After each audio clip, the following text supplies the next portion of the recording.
નમસ્કાર, હું છું કેતલ અને આપ જોઈ રહ્યા છો CB24।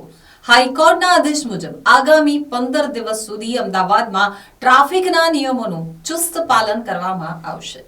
હાઈકોર્ટના આદેશ મુજબ અમદાવાદના 5 ટ્રાફિક પોઈન્ટ ઉપર નિયમોનું કડક અમલીકરણ કરવામાં આવશે। આગામી 15 દિવસ અમદાવાદ શહેરમાં ટ્રાફિક પોલીસનો ચુસ્ત અમલ કરવામાં આવશે।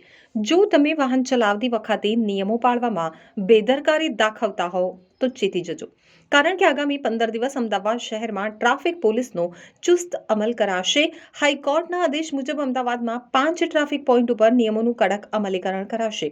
નો પાર્કિંગમાં વાહન પાર્ક કરશો, વધુ ઝડપે વાહન હંકારશો, સિગ્નલ તોડશો, સીટ બેલ્ટ ન પહેર્યો હોય કે હેલ્મેટ ન પહેર્યું હોય કે પછી વાહનના દસ્તાવેજ સાથે નહીં હોય તો ટ્રાફિક પોલીસ તમને દંડ ફટકારશે।